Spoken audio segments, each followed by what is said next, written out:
In this episode, we'll look at filters, a powerful feature in aspmvc that lets you inject reusable custom logic at different points in the request processing pipeline. As a simple example, you might have a controller and an action that renders a view. Of course, you can put arbitrary logic in the action method itself, but it will quickly get overcomplicated if your action has to manage multiple unrelated concerns, such as caching, authentication, error handling, and so on, in addition to whatever it's mainly supposed to do. Filters let you tag extra behavior onto an action or a whole controller in the form of a .NET attribute. An action can have multiple filters, you can pass parameters to them, and you can control what order they run in. The benefit is reusability and separation of concerns. This action's code can stay simple because it doesn't have to think about caching, that's managed from the outside.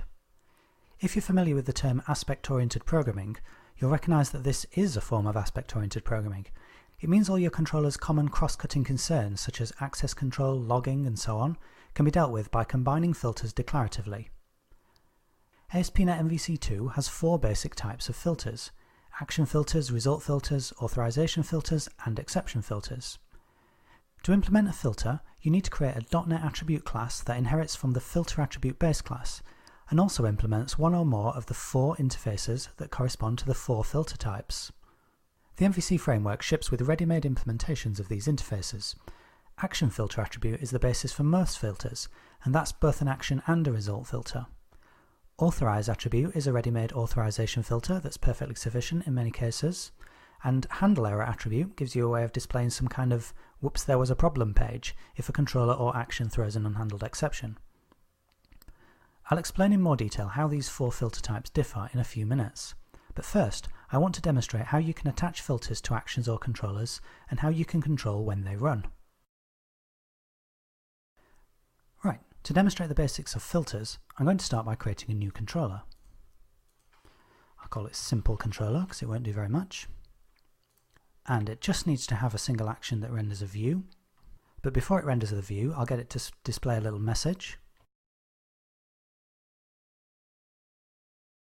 Okay, now I'll add a view for that.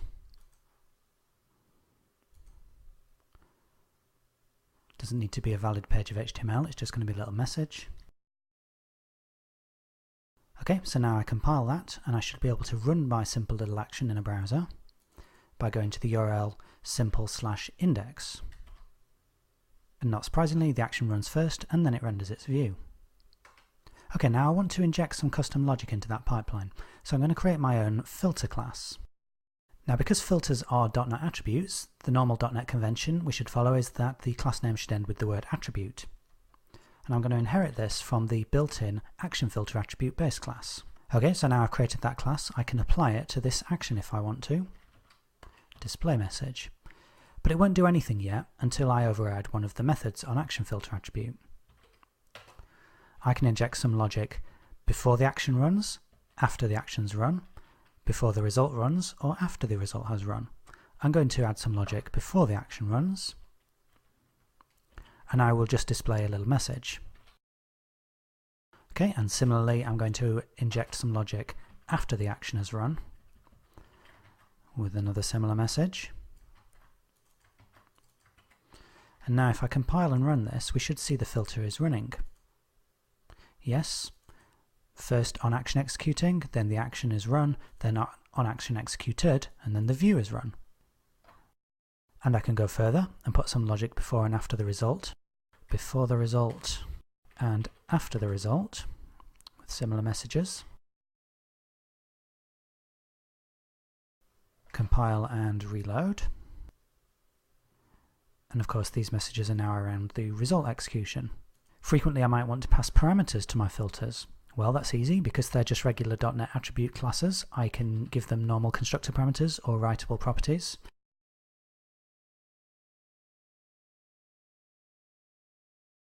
Now to see what's going on, I'm going to display this message in each of the 4 places. And now I won't be able to compile until I supply a suitable constructor parameter. So I'll just give it the letter A. And when I run, we should expect that letter to start being displayed. Okay, so we can pass a simple parameter to it. And this will help us to see what's happening if we run multiple filters together. So let's say I want to have two display message attributes on this single index action, one saying A and another one saying B. Well, right now, if I try to compile, I'll get this error message, duplicate display message attribute. What you may or may not know about .NET attributes is that by default you can only have one attribute of a given type on a single member. And if you want to change that, you have to apply the attribute usage attribute to your attribute itself. And you say what kind of targets your attribute can be used on. So I'll say this one can be used on methods. And then I can specify, if I want, allow multiple equals true. And now I am able to compile, and when I run, both of my filters will be active. Alright, that's very good. But what if I want to apply a filter not just to this one particular action, but to all actions on this controller, both now and in the future? Well, that's pretty easy. I can just apply my attribute to the controller itself. And now that will apply to all the action methods on that controller. If I try to compile now, I will get another error, and that's because I haven't said that this particular attribute is allowed to be used on classes. So I will say that it can be used on classes, as well as methods, and now I can compile. And then when I reload, we've now got all three filters running together. The ordering's a bit funny though, it looks a bit higgledy-piggledy. Let's say I want to make them run in alphabetical order. Well, I can do that rather easily. I just have to go and set an order parameter on the filters. So I'll say this one runs first, this one runs second, and finally the one on the controller runs third. I'll compile that. And when I rerun, you can see that my new ordering is being respected, A, B, controller. But then it's a bit funny because it seems to start going backwards, controller B, A, and then forwards, A, B, controller, and then backwards. Well, the reason for that is that during each phase of execution, such as the action execution phase, internally ASP.NET MVC builds up the filters to call and the action to call as a kind of call stack. So it goes up the stack, A, B, controller, runs your action, and then goes back down the stack, controller B, A. And the same stack-like behavior for the result phase as well. So when you're planning the order of your filters, don't think of the order as being from first to last, but instead think of it as being from outside to inside. And better still, design your filters so that it doesn't matter what order they're running, and then you won't even have to think about this. Fortunately, most of the time it doesn't usually matter which order filters run in. Okay, now I'll show you one last thing that you probably wouldn't have guessed. Firstly, I'll get rid of this B filter there, so I've just got the A and the controller filter, and I'll just run that to check that I've only got those two. Okay, and it doesn't really matter what order they're running in, but I'll just leave the ordering as it is. And now if I change the attribute's definition so that we no longer allow multiple, I'll remove this so it goes back to allow multiple equals false by default, and I'll recompile without changing anything else, and I'll run it again. And now you see the controller one has gone away, it's only running the A filter. And the reason for this is that if your filter doesn't declare that it allows multiple, then if you apply it to both a controller and an action, ASP.NET MVC will see the one on the action as overriding the one on the controller, so it won't run the controller one. This is useful if you want to have a standard behavior that applies across your whole controller, but override it on an individual action basis. And this overriding behavior is a new behavior in ASP.NET MVC version 2. So if you're using filters a lot in an MVC 1 application, you might find that things are slightly different for you now. Okay, so to summarize, you've just seen how you can apply action and result filters to apply custom logic both before and after both actions and the results. You can override filters on a per action basis, and you can control what order all of this runs in. Now you've seen a simple filter in action, let's consider what role the 4 different types of filters play and how they're all run together. Now, as you know, when your action usually runs, first your action is run, you return an action result, and then the MVC framework executes that action result. But that's not actually all that's going on. ASP.NET MVC runs this code inside a big try-catch block, and before it runs your action, the first thing it actually does is run any authorization filters that you've got associated with that action. Assuming everything's okay, it then moves on to execute your action, but before it does that, it finds any action filters you've got associated with that action and runs their onActionExecuting method. After that, it moves on to execute your action code itself, and afterwards it runs any action filters onActionExecuted method, and that's the end of the first phase. Next, before it actually executes the action result that you've returned, it first finds any result filters that you've got and runs their onResultExecuting method.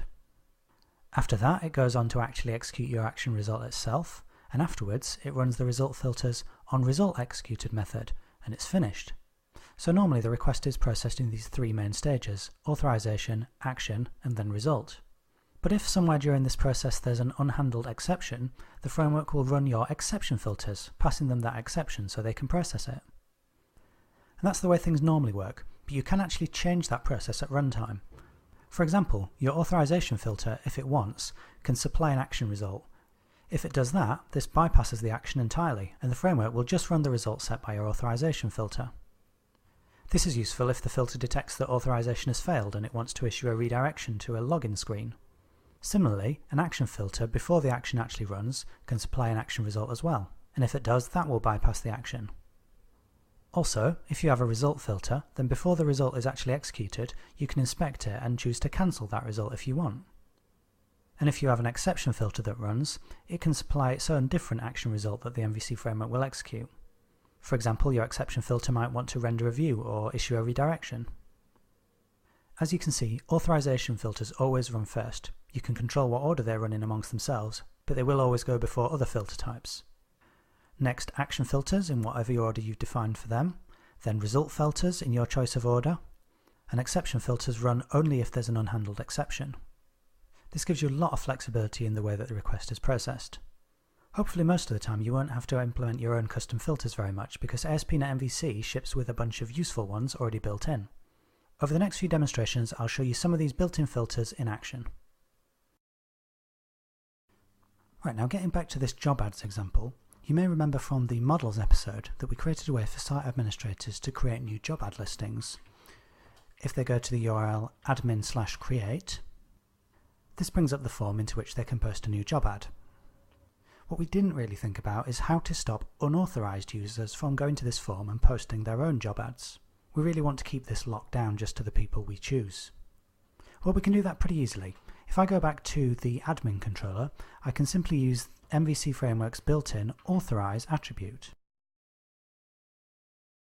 And when I use this, I can say I only want to grant access to people in certain roles, or I can even specify a fixed list of usernames that are let in, although I wouldn't usually want to hard-code usernames into my application.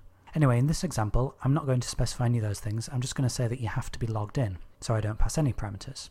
Okay, now when I recompile, and I try to reload the admin/create URL, this time I get an error, and if I look at the URL, see that I've actually been redirected to account/logon. But because there is no controller called account controller, that's just going to throw an error in the controller factory. Okay, how did it know to go to that particular URL? Well, if I look in my webconfig file, we'll see that there's a section called authentication. And by default, we're using ASP.NET's built-in forms authentication method, and the default project template has specified this URL for people to log on. Okay, so to make that work, I'm going to have to create an account controller with a logon action. That's quite easy. Make a new controller, account controller. I'll give it an action, logon, which is going to render a logon view. So I'll create that view. And I'm just going to paste in one that I prepared before. And this just asks for a username and a password and has a submit button and posts the form back to the same URL. So in order to catch this form post, I'm going to have to create another action, and I'll paste in another one I prepared earlier because this is not really anything to do with the authorize filter itself. And in case you're interested, we are receiving the username and the password from the form, and if there's a return URL query string parameter, we'll pick that up there. We're checking the username and password against a hard-coded value, just for the sake of this demonstration. If everything's okay, we're calling to core ASP.NET Forms Authentication API to set an authorization cookie, and then redirecting the user back either to the URL they just came from, or if they haven't specified a default URL. And if there was a problem, I'm re-rendering the login screen. Okay, so that's not really got anything to do with authorize attribute, but it's necessary for me to demonstrate it. So now I will go back and I will try to go to admin/create again.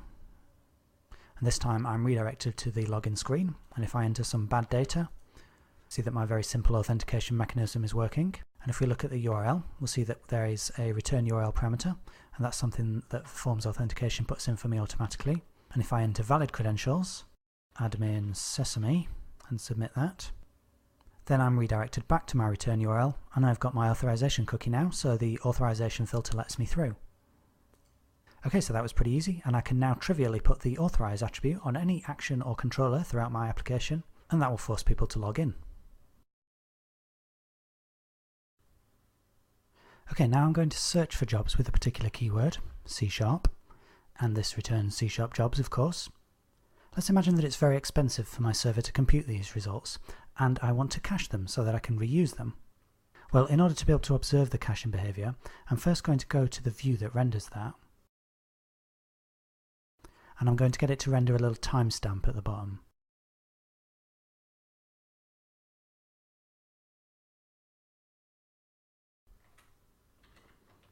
So now if I reload those results, you'll see they were generated at a particular timestamp.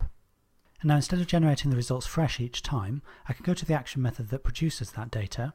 In this case it's called search async, and I can apply the output cache attribute. I'll specify that it should cache for, say, 10 minutes, which is 600 seconds. And I'll say that I want it to produce different cache results depending on which page the user is visiting. So I'll compile and once again reload those search results. And now I'll go up the pages, page 2, page 3, generated at 38. And now if I go back down, this one was generated earlier at 37, and this one earlier still at 32. And as you can see, every time I request those pages, it produces the same timestamps each time because it's reusing the cached output. And if I go to a different page, it will produce a later timestamp because it now had to generate that from scratch. Okay, that was extremely easy. Okay, I suppose I can search for something different now, maybe jobs in Spain. And that hasn't worked. It's just brought back the C# page 1 results, regardless of what country they're in. Well, the reason why this happened is that I said that I only wanted to vary the output by the page index. If I want to vary it by query as well, I have to say so. Notice that these parameters are semicolon separated, not comma separated. So now if I recompile and search for Spain again, then I'll get the Spain results, and if I search for C# now, then I'll get C# results. Well, that's a very easy way of reusing cached output for a certain action method. In this case, I happen to have used it on an asynchronous method, search async, but you're not limited to doing so. It works perfectly well on synchronous actions as well. But this does give me an opportunity to point out that if you are going to use any filters on asynchronous actions, then you should remember to put them on the async part of the action, not on the completed part of the action. Anything you put on completed will just be ignored. Your filters have to go up here on async. Well, the output caching system has some other features too. One of them is that I can say I want to vary by all params, vary by param equals asterisk. So this now accounts for the complete URL, including all the query string parameters. And there are also a bunch of other parameters that I can pass to it. Now these are all features of the underlying core ASP.NET caching system.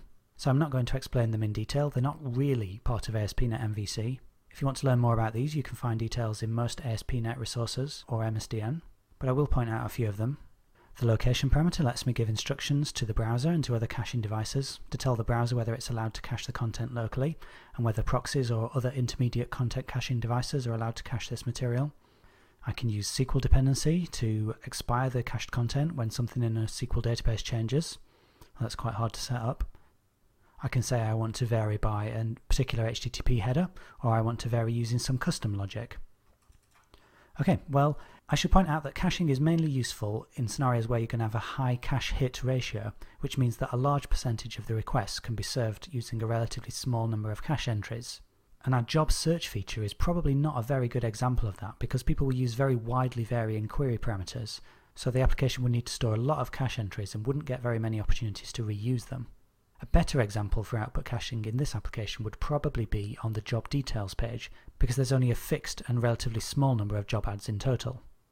To choose whether or not to cache a particular action's output, you need to consider how much free memory you expect your server to have, what kind of cache hit ratio you expect to get, how expensive it is to compute the output in the first place, and whether it's acceptable to display stale data for a certain period.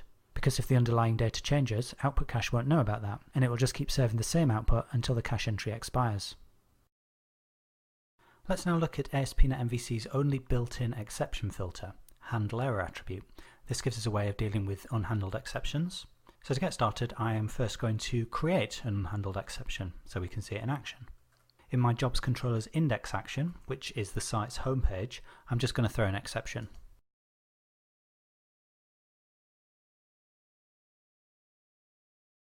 Okay, so if I run the site now and go to the homepage, we'll get the exception. Right, so as a way of handling that, let's have a go at using the handle error attribute. I can start by putting that, let's say, on the whole jobs controller. Right, with that in place, I will compile and I shall reload that page and see what happens. And we can see that nothing at all has changed. And the reason for that is that I don't have custom errors enabled in my web config file.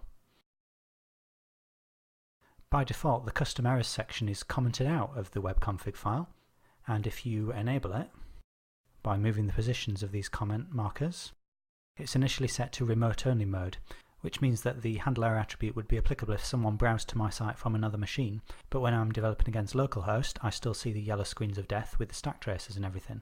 So if I want to see what other people will see, I need to turn custom errors mode to on. And now when I save that, go back and reload, this time I get a different behavior. This time I've been redirected to something called generic error page.htm. So what's happened here is that the handle error attribute has applied, it's caught the unhandled exception, and it's tried to render a special view to describe the exception that's occurred. However, because I haven't created any such view, that's caused another exception, and then that causes a further level of error handling to kick in, which is a redirection to this static page. Well, I know that's all very confusing, so what I really want to do is actually create the view that the handle error attribute would have gone looking for, and then you'll see what it was supposed to have done.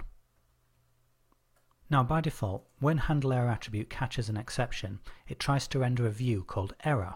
I can create one either for a particular controller by putting it into the controller's view folder, or I can create a site-wide error page by putting it into the shared folder. So I'll do that. I'll add a new view into shared. I shall call it error. And I'm going to create it as a strongly typed view. You don't have to do this, but this will give you access to more information about the exception that's occurred if you set the viewData class to be system.web.mvc.handleErrorInfo. Okay, so I create that. Right, so now that's there. Before I even change it in any way, I'll go back and try and provoke that exception again and see how the behavior is now. This time the error view has been rendered, and we haven't been redirected to any other URL. Right now I could display some information about the exception that's occurred if I wanted.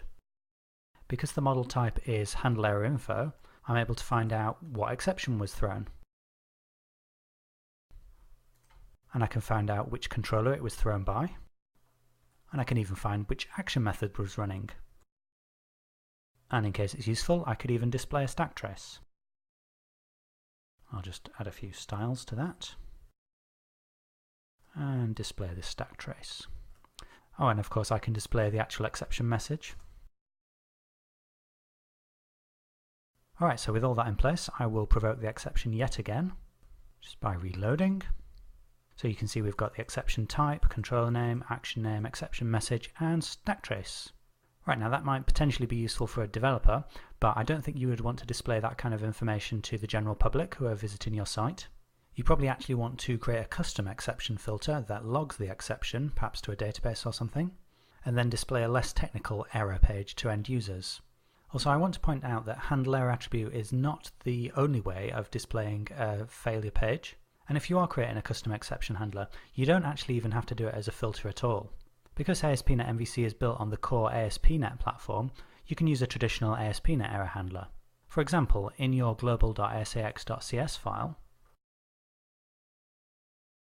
you can add an error handler like the following. Now, as long as you've got the method signature exactly right, then the core ASP.NET framework will call this method if there was an unhandled exception, and if none of the filter attributes marked the exception as handled.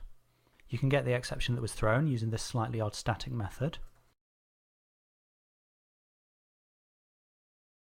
I think that's a bit of a throwback to classic ASP, but it does work. And after doing whatever you want with the exception, you can redirect the user to some kind of page that tells them that there was a problem.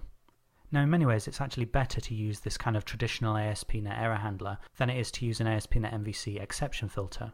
And the reason for that is that this exception handler goes significantly higher up in the stack. So if there's an error in your controller factory, for example, That's never going to get caught by any MVC exception filter, but it would get caught by this handler. And since handle error attribute doesn't even give you any way of logging the exception, there aren't, to be honest, very many reasons why you would ever want to use it. I don't know for sure, but my guess is that the only reason why handle error attribute exists is that there's a similarly named filter inside Ruby on Rails. You may find a reason to use it, but I tend to find a traditional ASP.NET error handler a lot more useful. That's not to say that all exception filters are pointless though. In the next demo I will show you a legitimate reason for using an exception filter on a particular action. Let's now look at the async timeout attribute.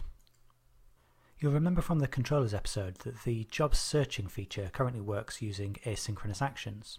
Asynchronous actions are a way of running external input-output operations in a background thread without blocking an ASP.NET worker thread. Background operations might take a while to complete, but the question is how long?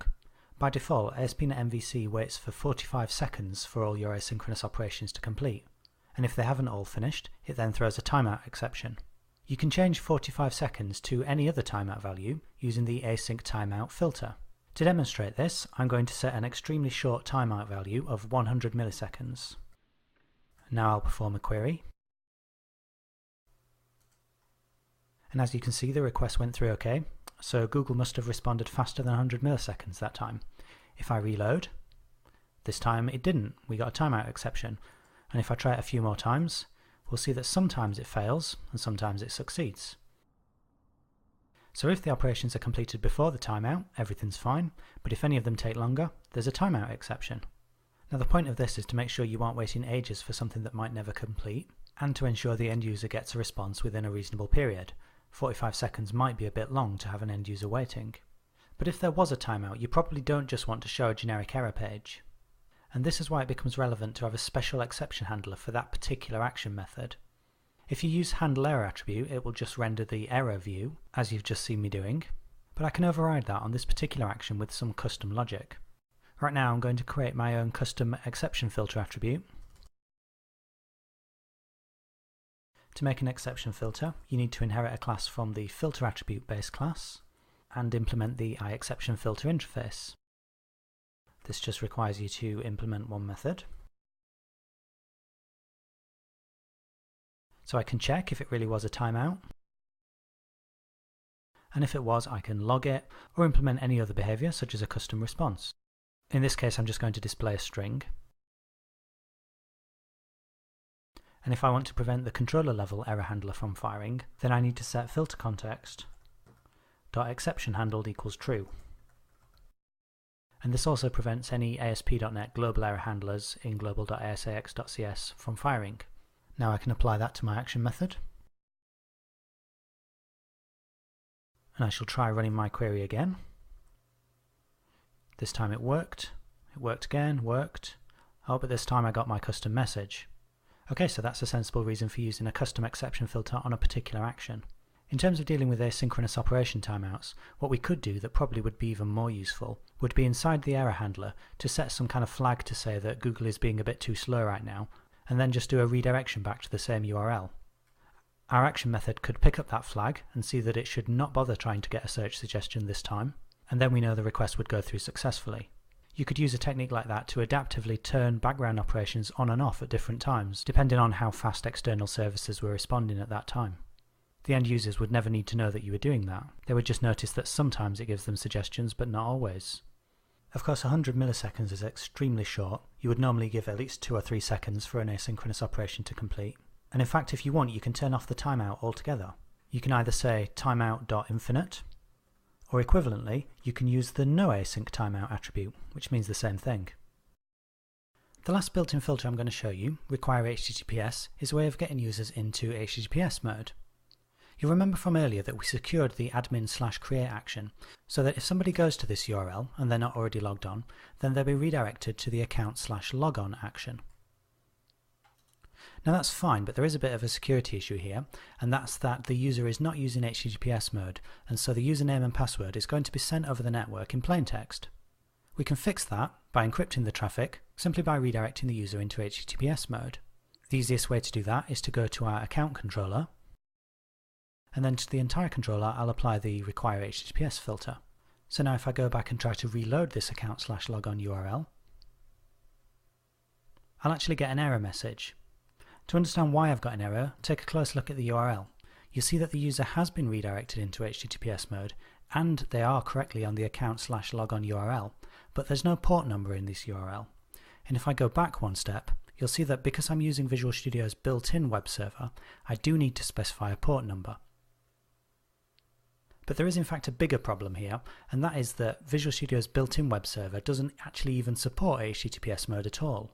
So even if I had got a port number, it still wouldn't have worked. The only way for me to proceed with this demo, and in fact the only way for you to use require HTTPS, is to switch over to using IIS, the real web server which is built into Windows. Now setting up IIS and configuring it to serve an MVC application is beyond the scope of this episode. I've already done it in this case, so I'm going to go to my IIS manager and start my job ads application inside IIS. Now if I go back and try to load the login URL again, it does work this time, and I'm no longer using Visual Studio's built-in web server. I'm now using IIS on the default ports of 80 and 443, which means that we don't need to specify any port number in the URL, and it really is in HTTPS mode. You see we've even got the little padlock and everything. Okay, so assuming your web server configuration is right, it's very trivial to get a user into HTTPS mode. And now I can log in without fear of my username or password being sent in plain text. So I log in, and everything's fine. Although there is one slight missing feature here, and that is that the user is still in HTTPS mode, and maybe we only wanted them to be on HTTPS mode when they were on account controller. If you want some way of getting users back out of HTTPS mode, well, you're out of luck with require HTTPS, because it doesn't do that. The good news is, though, that this gives me an opportunity to demonstrate how you could create your own filter that does do that. Right, so to create a custom filter, I will start by creating a new class in my utils folder. And I would call it require scheme attribute, because it's like require HTTPS, but actually it works with multiple different schemes. And just like require HTTPS attribute, I'm going to make it an authorization filter, because as you saw earlier in this episode, authorization filters always run first before any other type of filter. And it makes sense to run this as early as possible, because if the user is trying to request the URL on the wrong scheme, we're not going to process the request anyway, so we might as well bail out as early as we can. Like all filters, it needs to inherit from filter attribute, and to designate it as an authorization filter, I inherit from that interface. Now I'm going to need to know which scheme the programmer wants me to enforce, so I'll take that as a constructor parameter.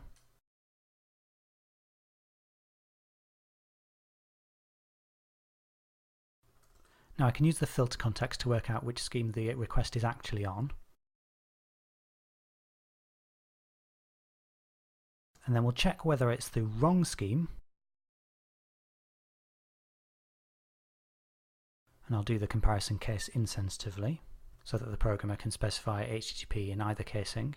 So given the user's on the wrong scheme, I'll work out what the current URL would be on the correct scheme.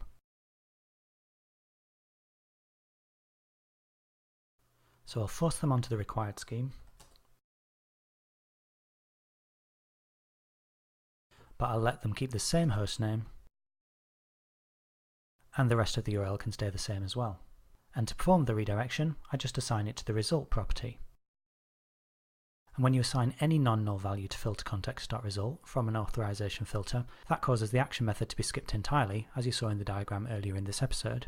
Alright, so that's all we have to do here. Now on account controller, I can leave require HTTPS as it is if I like, or I can use my own custom filter and say that users should be mapped to HTTPS. And then on the admin controller, I can force users back onto HTTP. So if I go back to the login screen and explicitly move myself onto HTTP mode, I find that I can't, and I'm forced to be on HTTPS. And this time I log in, and immediately I'm forced to be back on HTTP. Right, so that's how you can create a custom authorization filter that intercepts a request and performs a redirection. So to summarise, in this episode you've learned what filters are, how they fit into the request processing pipeline, how you can control what order they run in. You've seen examples of creating custom action filters, result filters, authorization filters and exception filters. And you've seen how to use many of the MVC framework's built-in filter types. Hopefully that's all you'll need to know about filters, so that's the end of this episode.